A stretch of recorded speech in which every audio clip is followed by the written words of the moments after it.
Please welcome to the stage author Anthony Doerr and director Shawn Levy.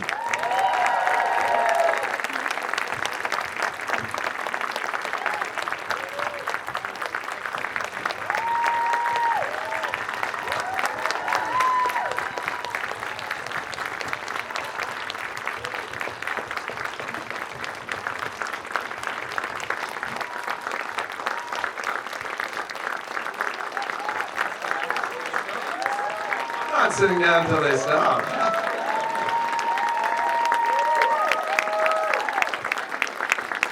Thank you. All right.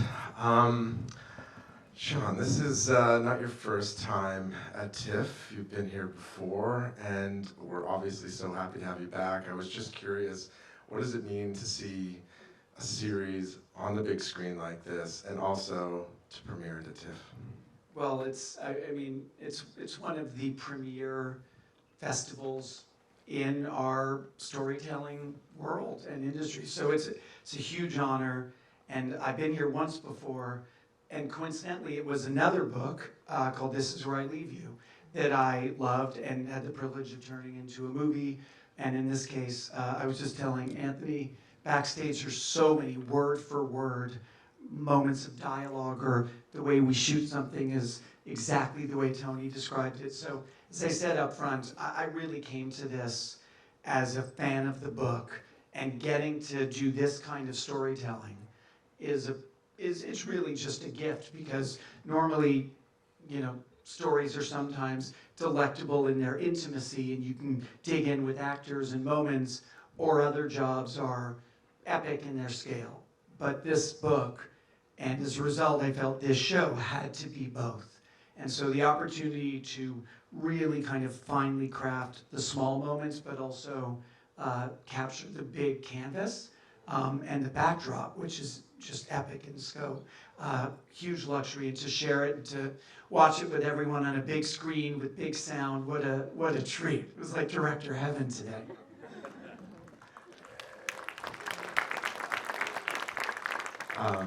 Anthony, I wanted to go kind of back to the kind of spark that inspired you to write this novel. I've heard it's an interesting story involving a train. I was hoping you could tell us the story. Yeah, sure, Jeff. Thanks so much, everybody, for being here. Yeah, it was 2004, a long time ago. I was on a train to New York City to go see the cover of a new book. That was that was when they faxed you covers instead of emailing you PDFs. And as we descended to Manhattan, you're going underground. We're going 65 miles an hour or so. The guy in front of me is on a cell phone, using a radio, like Werner repairs a little receiver and transmitter and something no bigger than a deck of cards. He's having a conversation about the movie The Matrix, I remember, so it was a really important conversation. And as we go underground towards Penn Station, his call dropped, and he got quite angry, in my opinion, unreasonably angry. And I wondered, just how do we get to the point where we expect these things to work all the time? Usually titles come really late to me, but that day I always carry a little notebook. That day I had a title before I had anything else, All the Light We Cannot See, this idea that there's so much invisible light. Shawn and I were nerding out over, the human eye can only detect like 1/10. Visible light is only 1/10, 1/10 trillionth of the electromagnetic spectrum. So, right now when you guys are sending a text, you're using invisible light to fly through walls and people's bodies. So I started researching the use of radio, and of course, new technology comes into the world in the 20s and 30s and really disrupts existing power structures, and it reminded me quite a bit of what we were going through. I was watching my kids growing up in the era of smartphones, and of course then we get into the era of disinformation, so watching all of that occur, you read about Goebbels as early as 1933 trying to get radio sets into the homes of German families, so that he can control what the truth is in those houses. That's when I thought, maybe I've got a story. And I believe you're both fathers, and this is a story about, a father and a daughter, and a love story in many ways. And I was wondering, Shawn, how if that was an inroad to the story for you, and how important it was. I will tell you, this was an emotional screening for me, because I have 4 daughters, and when I read the book, I had fewer daughters. But this is such a father-daughter love story in some ways. The lengths to which Daniel is willing to go, not just to protect his girl, but to arm her for the world, right? Her blindness is a part of it, but it's more than that. He wants her empowered in the world, and he wants her to feel powerful in the world, which is what I want for my girls. Yeah, for me, the story's about curiosity, right? These kids are curious. Wonder is what children naturally, inherently possess, and Shawn captures that so well. I mean, both these kids just want to learn, and world circumstances are coming in and interfering, in, as they so often do in the lives of young people, far beyond their control. So it's about curiosity, trying to find a way around all these obstacles. But and it's a testament to Tony's book and to Stephen's adaptation. You know, the show, it is interested in ideas and emotions. It doesn't want to be an essay about strictly conceptual notions, but it is interested in such notions. But it's also very vested in feelings and the kind of the life-saving, redemptive capacity of connection between a father and a daughter, between a German boy and his sister. I confess that we were saying backstage that scene where Jutta and Werner say goodbye for the last time is it made me very emotional when I read it in your book and then in the script, and no dry eye on that set that night. And so I just, again, the luxury of the intimate and the epic, but also the luxury of the conceptual and the emotional. It's really like just a smorgasbord of opportunity for a storyteller and for a filmmaker. And you've brought such an incredible cast and a young cast as well. I know Mark Ruffalo is a father as well. Hugh, Laurie, I feel like, from what I've heard, it was a bit of a father figure on set. It sounds like the young cast was surrounded by father figures. In your approach to directing and creating that safe space on the cast, do you think about that, or on set, do you think about that a lot? Yeah, it's interesting because I don't think about it consciously. I haven't in many years. I feel like the first time I started shooting my student film, I felt very intuitively, oh, this is what I'm supposed to do. I'm built for this. But Tony, when he visited Budapest with his son, he commented he'd never seen just that it's such a different craft, right? Tony works in solitude, and I work in community. And I can't do my job really well without 300 other people doing theirs really well. And so it is like being, in some ways, a father to this family, this creative family on set every day and through post-production every day. Yeah, just so folks know, because Shawn will never say it, like there's a crushing European heat wave going on. It's like 100 degrees. Everybody's wearing masks because if you give Mark Ruffalo COVID, you're in huge trouble. You know, and people are tired. It's like 3 p.m. in the afternoon, and Shawn's positivity. By the way, when you tell the story, and it's flattering, so I want you to keep going, but 3 p.m. doesn't sound like a time that people would be tired at. Okay, yeah, fair enough. So maybe just start people, changing it to 3 a.m. But it was 3 p.m. and it's because it was freaking hot. Some people get up at like 5 a.m. Okay. They start putting their wounds on. Starting to fade by 3. Okay, Yeah, go exactly. on. And Shawn's ability to keep that team motivated. He's like part general, part father, part friend. He's cheerleading everybody. And he's also capable, just like he's talking about oscillating between emotion and ideas, he's also able to keep the largest scope of the narrative in mind when actors are asking him questions, but also notice like, oh, the prostitute, the threads on her couch aren't right. Let's go fix those. That's an incredible skill, that oscillating between tiny details and the huge scope of the whole arc of the story. Speaking about on-set and kind of your approach to directing, I'm going to say a bit of a quote, and I would love for you to tell me what it means to you. I'm not going to die on this hill. Yeah, so that's, I guess that's something I say sometimes in the middle of a shoot day. I say it in regards to if we have a problem that is putting our productivity at risk, I will sometimes just declare to nobody, because no one's listening to me that much, no, we are not gonna fucking die on this hill. Let's go, let's figure it out. So I would say that, and Aria, who plays Marie, she'd never been on a set before. So suddenly she's interacting with me, and my energy is intense, which is handy because Aria told me early on, I'm not gonna see you direct me, but I'm gonna feel you direct me. So get in my space, because I'm going to react to your energy more than I'm going to react to your face. I'm going to react to your words, but it's how you say your words. So that was just a fascinating evolution of how I do my job, is recognizing that, oh, for me to get Aria to her best performance, which we were both committed to, it needed to be this very kind of an almost emotionally intimate process where she was feeling my energy. But sometimes I would say that we are not going to die on this hill, and she thought it was hilarious. I can't tell if she's mocking me right now by telling you that quote, or if it's a testament to my investment in getting the job done well, but it's probably a bit of both. But yes, when I'm in make the day mode, I don't want anything to stand in our way. I heard you have a T-shirt that says it as well. Well, I have a T-shirt because Aria's rap gift to me was a T-shirt that says, "We are not dying on this hill." So yes, I'm glad she gave you that tidbit. And Anthony, as an author of a novel, and obviously an adaptation is it's never going to be the same as the novel. It's something completely different. It's in a new medium and more of a collaboration. What was it like for you as an author, kind of giving that story up in a way to another creator to take in a different direction?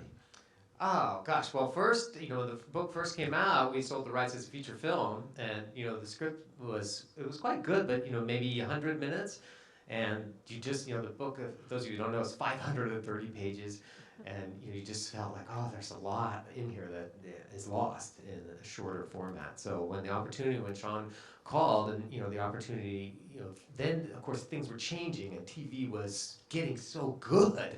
And Shawn has just made, I think, the first season of Stranger Things was out. And so I knew he had a lot of experience with young actors, too, which meant a lot to me. He came at me, of course, with, like, my daughter gave me the book, which was big, because, I can relate on the father thing. And then he started talking about how much more breathing room there could be in 6 episodes or 4 episodes and something like 4 hours. That was an extremely compelling pitch to me. So I was thrilled to see. I mean, of course, it's a different form, and that's wonderful. It's so exciting. I'm not so precious to think, like, this must just stay in prose all the time. It's so exciting. You get to the set, and there's, like, caterers and drivers and people using cables, and they have jobs because of something I did in my basement. That's crazy. So I just felt grateful all the time. With all these beautiful and complex characters that Anthony wrote as part of the novel, it must have been a long process in trying to find the right actors to perform and to be these characters and to inherit them.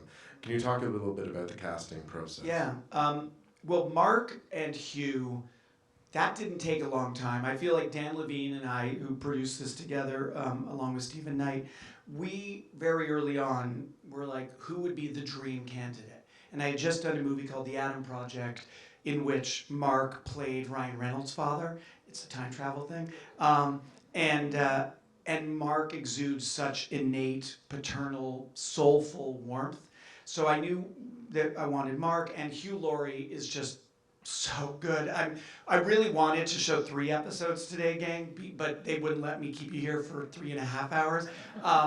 But that's why I gave you a tidbit of it with that preview, because episode 3 is a major Hugh Laurie episode, and then all of the characters coalesce in the finale episode. So Hugh and Mark, if you can get them in anything you're doing, you win, right? Like, that just makes everything you're doing better.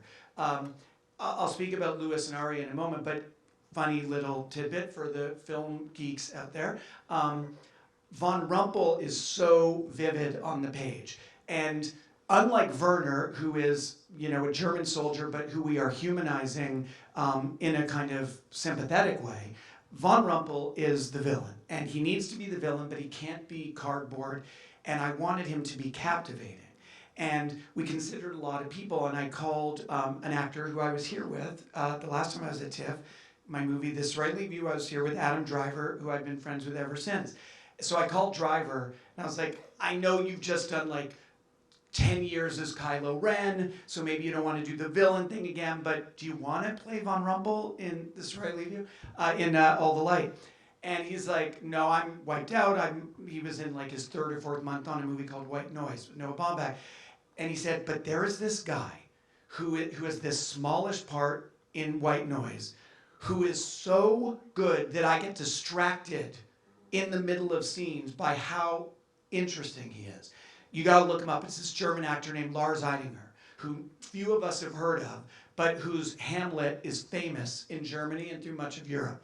And so I just reached out to Lars Eidinger and I Zoomed with him, and he did a reading for Von Rumpel. And within 3 lines of that oyster scene in episode 1, I was just like, this guy is scary as shit and I can't look away. I can't look away. And so I have Adam Driver to thank for Lars Eidinger. And then, yeah, exactly. I applauded every day myself.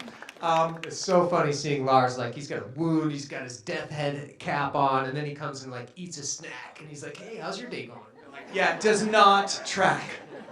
Yeah. He like walks around with like I want to say a Balenciaga man purse strapped around, like not Von Rumpel. Like, I feel like he's in flowing gauchos, like just super cool German artist. But wow, what a performance.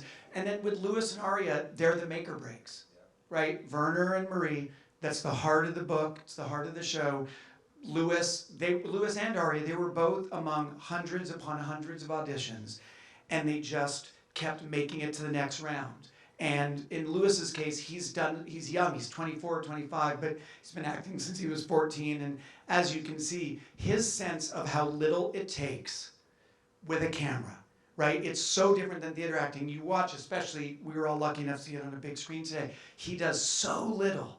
It normally takes actors decades to get an understanding of how little it takes to convey something on screen. Louis gets that, and I think it's a fantastic performance. And as I told you up front, the crazy thing with Aria is that young woman has never acted before. She has never auditioned before. And every day she was figuring it out. She was learning her job while doing her job in front of hundreds of people, which would be terrifying to any of us in this room. Go learn a new job, but we're all gonna watch you learn it. That's like, it's a stress nightmare. And that was Aria for several months. And she said very clearly up front, she's like, be blunt, don't worry about my feelings. I want to figure out how to be great at this. Help me be great at this. And so I took that to heart, and she's so smart and so committed, and this performance is the result of that. And she was teaching you at the same time, I think, too. Yeah, very much so. I mean, there was every day there was some detail of behavior or set design or blocking where the book might have said one thing, the screenplay might have said another. And so I would say, well, Aria, it says here that you feel for the chair and then you sit down. And she'd go, okay, but haven't I been in this attic for months? Mm-hmm. Right, and aren't I alone in the house? Mm-hmm. And she's like, well, if you're in your intimate space and no one else lives there, so you know nothing's being moved, you map it and you know where it is. You don't need to feel for it with your cane. You don't need to feel for it with your hands. And so it just little things like that that really taught me not only about her experience as a legally blind person, but changed the way I direct, as I said, made me more conscious of my words and how I conveyed them. I was hearing you were on the Smartless podcast, and you're telling a bit of a story in terms of like, you direct often, when you direct, words are only a small part of the directing process. Facial expressions, hand movements, all of these things are part of that. I think that's already, we've been in this panel for 15 minutes, I think that's clear. Yeah. A lot of hands, a lot of gestures. Yeah. But how did you adapt throughout the process, not only as a director, I would say, but also kind of as a person? If the goal is to connect, which is my goal in real life and is my goal in work. That's pretty much all of it comes down to, I want to connect. I'm desperate to connect with other people in feeling. That's how I want to live. That's how I want to work. And so if that's the goal, which it is for me every day, I'm going to find a modality that allows me to do that. And so, if I'm doing a movie, I'm on my 3rd movie in a row with Ryan Reynolds, I'll go, hey, and I'll do something with my face or my hands, and he knows what I want, and we'll go again. Clearly, that's not going to work. So it was, okay, get up out of the chair, go into the set, be a foot away from Aria. I'm not giving notes out loud for the crew. I'm bringing it right to her ear. She's feeling not only the words, which I need to be smart and selective with, but how I say them. And we found our language. Aria and I, and Nell and I, who plays young Marie, who is heartbreakingly adorable and good, we found a language that was new to me in life and in work, and that's why this is not just a gig. It's not just, this one isn't just a work experience for me. This was a life experience. Well, I can't believe I'm saying this, but we're actually out of time. I feel like I could have talked to both of you for another hour. This is fascinating. I just wanted to give a big thanks to both of you for joining us, and you can all watch the rest of the series on November 2nd on Netflix. And with that, please give a massive applause to Shawn. Thanks for having us, Joe. Thank you, Toronto.